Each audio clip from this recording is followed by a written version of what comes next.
Bismillahirrahmanirrahim. Assalamu alaikum. Meaning and purpose of the remand. The word remand has been defined as to send back. Appellate court अगर किसी case का फैसला करते हुए इस case की फाइल को वापस ट्रायल कोर्ट को भिजवा देती है तो एपलेट कोर्ट के इस अमल को रिमांड कहा जाएगा। इसको डिफ़ाइन किया है ब्लैक लॉ डिक्शनरी ने, जबकि मकसद जो है वो रिमांड का किसी भी मुलज़म को टू सेंड अ प्रिजनर, कैदी को बैक टू द कस्टडी, हवालाते जुडिशल कर देना या वापस उसकी जो बॉडी है उसकी कस्टडी को पुलिस के हवाले कर देना। तो इस मकसद के लिए जो है वो रिमांड दिया जाता है।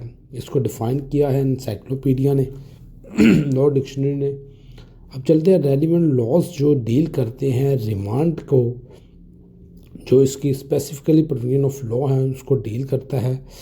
वो है जी 167 जो है फिज़िकल रिमांड को, जबकि 344 जो है वो जुडिशियल रिमांड को डील करता है, जबकि 86 जो है वो सफरी रिमांड, ट्रांजिटरी रिमांड को, जबकि 61, 62 और 173 अगर हमने टॉपिक रिमांड का पढ़ना है तो उनके लिए हमें कहीं ना कहीं इनकी भी ज़रूरत पड़ सकती है।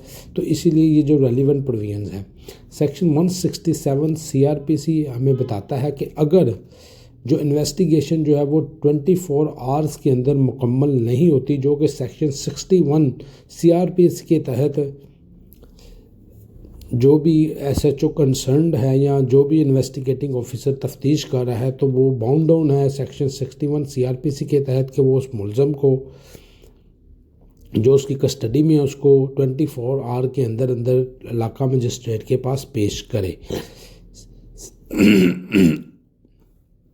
और जैसे ही मुलज़म जो है वो इलाका मजिस्ट्रेट के पास पेश किया जाएगा तो कोई भी सफिशेंट कॉज अगर इन्वेस्टिगेशन मुकम्मल नहीं है और रीज़नेबल ग्राउंड्स मौजूद हैं जो कि उसकी कस्टडी पुलिस के पास होने से इन्वेस्टिगेशन में कोई इम्प्रूवमेंट हो सकती है, तो इलाका मजिस्ट्रेट जो है वो उसकी जो कस्टडी है वो SHO कंसर्न या जो भी इन्वेस्टिगेटिंग ऑफिसर है वो उसको कस्टडी जो है वो जुडिशियल रिमांड के तौर पर उसे हवाले कर देगा।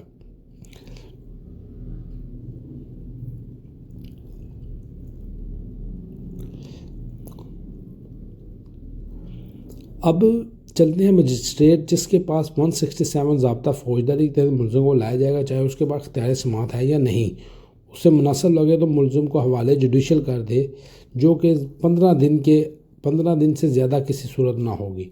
सेक्शन 344 इसको डील करता है। अगर मुलज़िम मजिस्ट्रेट के पास लाया जाएगा उसके पास इख्तियार समाअत है या नहीं है, लेकिन जैसे बाज़ औक़ात ड्यूटी मजिस्ट्रेट भी करते हैं के पास भी मुलज़मान को पेश किया जाता है, तो वो अख्तियार अगर उसके पास है तो वो उसको कम से कम 15 दिन से ज़्यादा जो है वो उसको कस्टडी जुडिशियल नहीं कर सकता। अब है empowered by the provincial government magistrate of the first class and second class not specially empowered in this behalf by the provincial government shall authorize detention in the custody of police।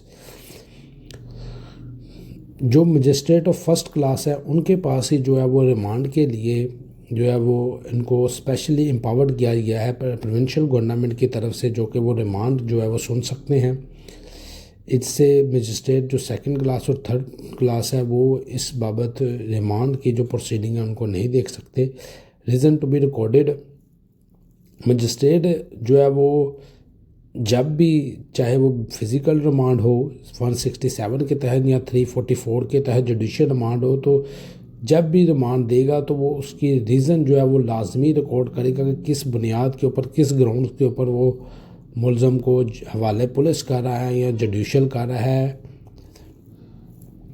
अगर magistrate के पास ऐसा कोई भी अख्तियार जो वो है reason नहीं है तो मजिस्ट्रेट जुडिशियल करते वक्त भी उसकी जो है वो लिखेगा लाजमी कि किस वजह से वो उसको जुडिशियल कर रहा है। कॉपी टू सेशन जज, मजिस्ट्रेट जो है वो जब भी रिमांड ऑर्डर करेगा चाहे वो उसको जुडिशियल करे या फिज़िकल करे तो उसकी एक कॉपी जो है वो अपने कंसर्न जो डिस्ट्रिक्ट जज हैं उनको मूव करेंगे।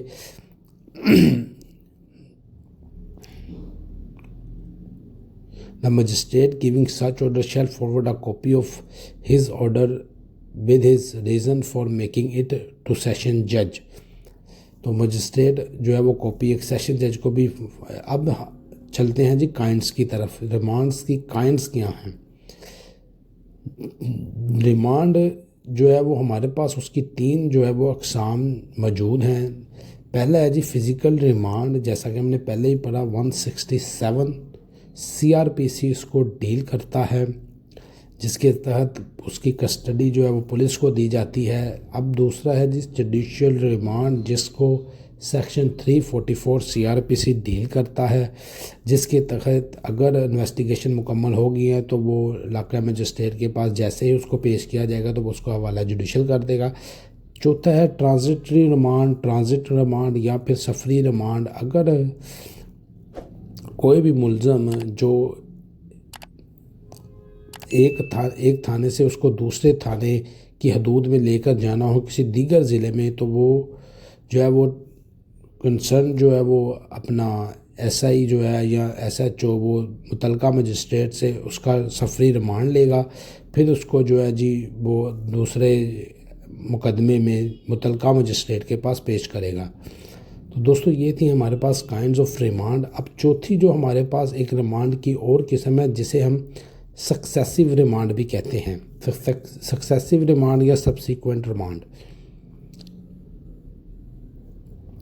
ये अभी आपके सामने काइंड्स ऑफ रिमांड थी जी। सक्सेसिव रिमांड जो है वो अगर मजिस्ट्रेट किसी भी मुलज़म को एक बार हवाले जुडिशल कर देता है, यानी कि मजिस्ट्रेट ने इन्वेस्टिगेशन मुकम्मल होने के बाद मुलज़म को जुडिशल कर दिया है, उसको जेल में भेज दिया है, तो फिर बाद अज़ाम वो जो उसकी कस्टडी है उस मुलज़म की, उस कैदी की वापस पुलिस को नहीं दी जा सकती।